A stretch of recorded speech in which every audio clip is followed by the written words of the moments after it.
Hola, ¿qué tal? Mi nombre es Pamela Montes, pertenezco a SUSEMBI y en esta oportunidad les voy a presentar el tema de artritis reumatoide. En la definición de artritis reumatoide, es una enfermedad inflamatoria crónica de origen desconocido, que se va a caracterizar por una poliartritis simétrica y periférica. Esto va a constituir la modalidad más frecuente entre las artritis inflamatorias crónicas, que va a ocasionar un daño articular y discapacidad física. Es un trastorno de orden sistémico, por lo cual se puede acompañar de diversas manifestaciones extraarticulares, como la fatiga, los nódulos subcutáneos, afectaciones pulmonares, afectaciones cardíacas, entre otras, que luego les voy a mencionar más adelante. En lo que es la epidemiología, a escala mundial, la artritis reumatoide afecta a 0.5 a 1% de la población de adultos. Sin embargo, hay pruebas de que la incidencia global de la artritis reumatoide ha disminuido. En cambio, la prevalencia se ha mantenido igual, ya que estos sujetos con esta enfermedad están viviendo más tiempo. La incidencia y prevalencia van a variar con la localización geográfica. Por ejemplo, en nativos norteamericanos se ha visto que la tasa de prevalencia es mucho mayor, cerca a un 7%, en comparación a estudios que se han hecho en África y Asia, donde la tasa de artritis reumatoide es mucho menor, entre 0.2 y 0.4%.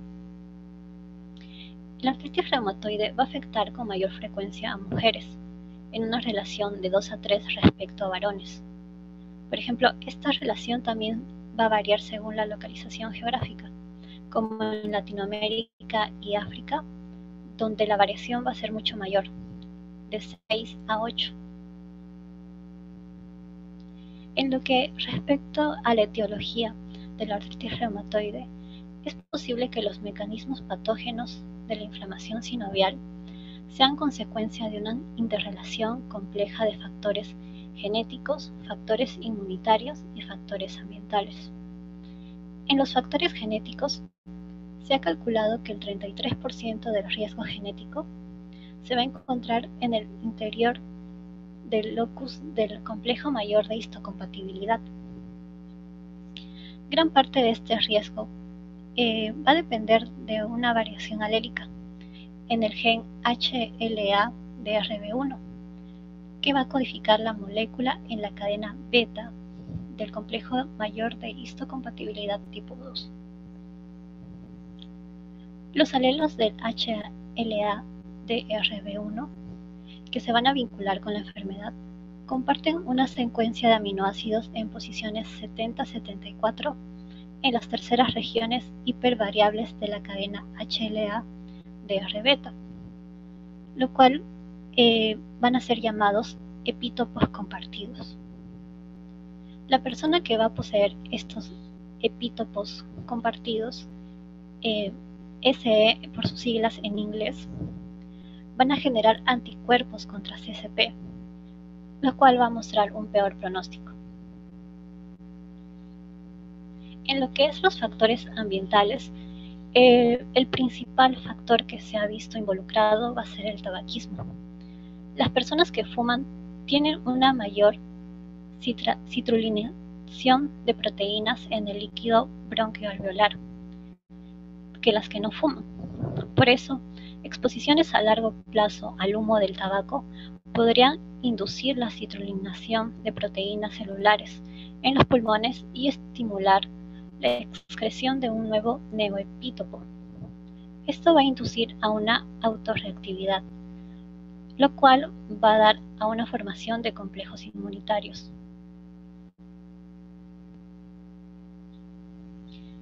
En lo que es la fisiopatología, la predisposición genética junto con los factores ambientales que habíamos mencionado van a activar a los linfocitos T. Los linfocitos T CD4 positivos se van a activar por intervención de células presentadoras de antígenos, las CPA, APC, gracias a interacciones entre el receptor de linfocitos T y el antígeno del péptido de complejo de histocompatibilidad de clase 2, complejo mayor de histocompatibilidad tipo 2. Entonces, los linfocitos TCD4 se van a diferenciar en linfocitos TH1 y TH17, y cada uno va a tener características propias de citocinas.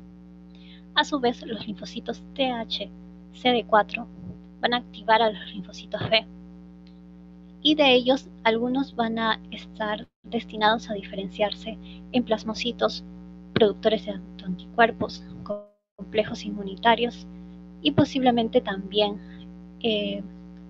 factores reumatoideos y el anti-CCP, el antipéptido citrulinado cíclico. Los linfocitos T efectores van a estimular a los macrófagos sinoviales y a los fibroblastos, lo cual van a secretar mediadores proinflamatorios, entre los cuales está el factor de necrosis tumoral alfa. Ese va a ser el principal, el factor de necrosis tumoral alfa. Y este último va a incrementar el número de moléculas de adherencia de las células endoteliales y así inducir la penetración de leucocitos en la articulación. También va a estimular la producción de otros inhibidores inflamatorios, como la interleucina 1, la interleucina 6 y el factor estimulante de colonias de granulocitos macrófagos, el GM-CSF. El factor de necrosis tumoral alfa también tiene una función en el equilibrio entre la osteólisis y la osteogénesis, y esto va a ser regulado por la DKK1, lo cual al haber un incremento de la DKK1, esto va a hacer que se inhiba la formación de hueso. Bueno, y todos estos mecanismos al final lo que van a hacer es amplificar la respuesta inflamatoria. En lo que es el cuadro clínico, entre las manifestaciones iniciales, típicamente son consecuencia de la inflamación de articulaciones, tendones y bolsas sinoviales. Por ejemplo, vamos a tener la rigidez matutina temprana en articulaciones de más de 1 hora, que va a desaparecer con la actividad física. Las primeras articulaciones afectadas van a ser la de las manos y los pies. Estas pueden ser monoarticulares, oligoarticulares y poliarticulares. Y una característica es que van a ser de distribución simétrica. Una vez de que ya se ha establecido la artritis reumatoide, vamos a ver que las articulaciones más afectadas van a ser las del carpo, las metacarpofalángicas y las interfalángicas proximales. Sin embargo, el signo definitivo de la artritis reumatoide va a ser la tenosinovitis de tendones flexores, lo cual hace que disminuya el arco del movimiento y haga que los dedos asuman posturas de contractura. Esto va a hacer que haya una destrucción progresiva de las articulaciones y de las partes blandas que pueden ocasionar deformidades, ¿no? Tenemos aquí, por ejemplo, la desviación cubital y la deformidad en cuello de cisne, ¿no? Como en las imágenes podemos observar la sinovitis también. En lo que es las manifestaciones extraarticulares, esto va a afectar a múltiples sistemas, como por ejemplo en las manifestaciones pulmonares vamos a ver pleuritis, nódulos pulmonares, neumopatía intersticial. En las manifestaciones cardíacas vamos a observar pericarditis, cardiopatía isquémica, miocarditis, arritmias. Otras manifestaciones hematológicas como la anemia normocítica, normocrómica, neutropenia, síndrome de Felty. Otra característica importante es el síndrome de Sjögren. Otra característica son manifestaciones óseas, como la osteoporosis. Van a aparecer nódulos subcutáneos y manifestaciones renales, así como vasculitis. Es comúnmente ver petequias.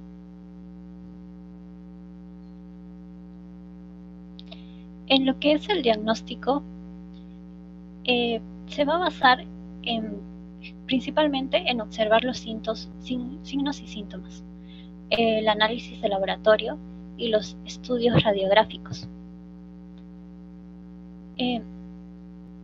Tenemos unos criterios del Colegio Americano de Reumatología del año de 1987, que va a clasificar la artritis reumatoide.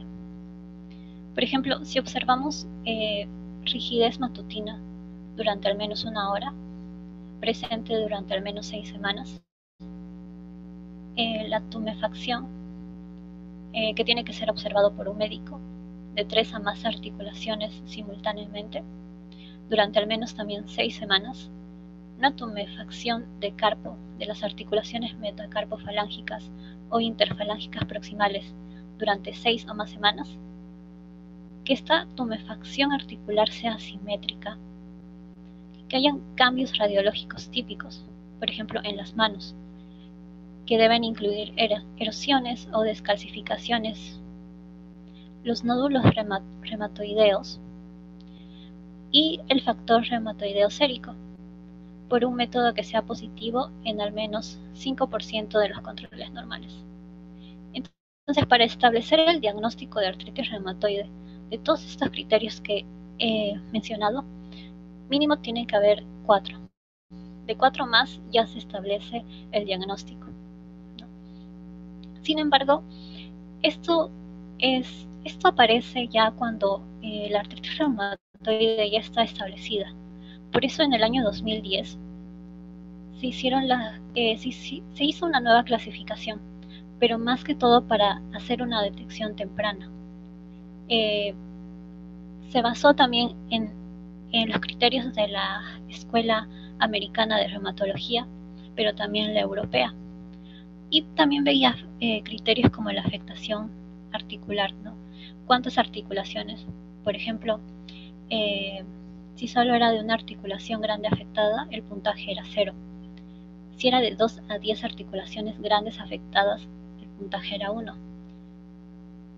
Si era 1 a 3 articulaciones pequeñas afectadas, el puntaje era 2.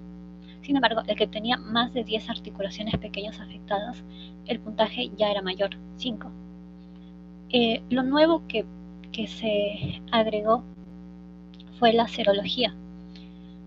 Aunque también ya se veía el factor reumatoideo, acá se agregó el anticuerpos contra péptidos citrulinados, el ACPA. Por ejemplo, si había factor reumatoideo y ACPA negativos, el puntaje era 0. Sin embargo, si había factor reumatoideo o anticuerpo contra péptidos citrulinados positivo y que ese valor era alto, mayor a 3, el puntaje ya era 3. Si ya observábamos reactantes de fase aguda, el puntaje era 0. Sin embargo, si se observa la velocidad de sedimentación globular y el PCR elevados, el puntaje era 1. Y también se veía la duración, ¿no? Si es menor a 6 semanas, el puntaje era 0, pero si era mayor a 6 semanas, el puntaje era 1. Un paciente será clasificado con artritis reumatoide si la suma total es igual o superior a 6.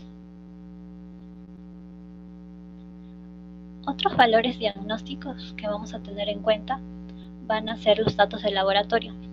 Por ejemplo, el aumento de la velocidad de eritrosedimentación, un aumento también de proteína C reactiva, el factor reumatoideo tipo inmunoglobulina M, que se ha visto que en pacientes con artritis reumatoide está presente en un 75-80%.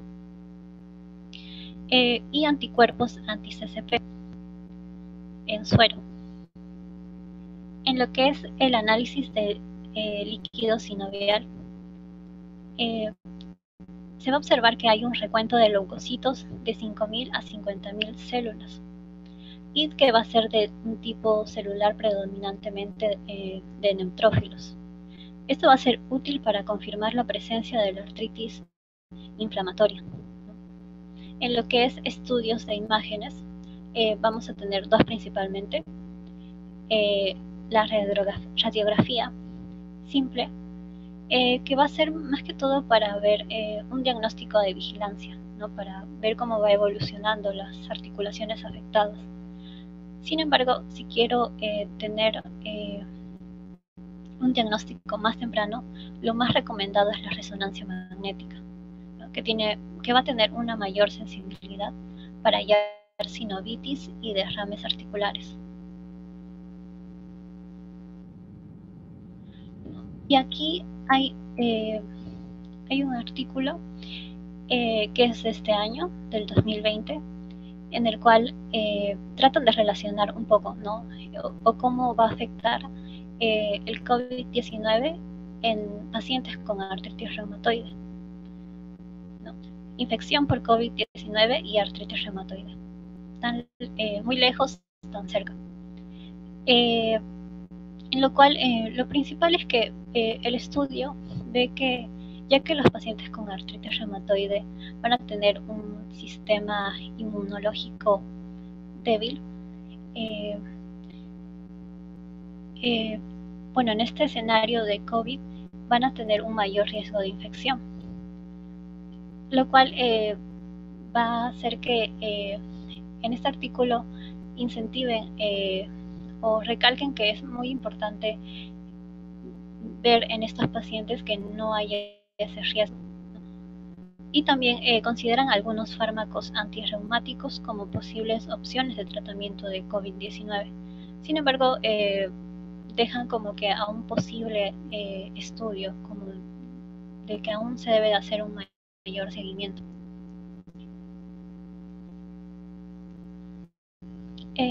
Les voy a presentar dos preguntas que se tomaron del examen de salud. La primera pregunta es: ¿la deformidad más frecuente que se ve en la artritis reumatoide es? Una pregunta de salud del año 2004. A. Deformidad en cuello de cisne. B. Dislocación de la articulación metacarpofalángica. C. Desviación cubital de los dedos. D. Deformidad en botón de camisa. E.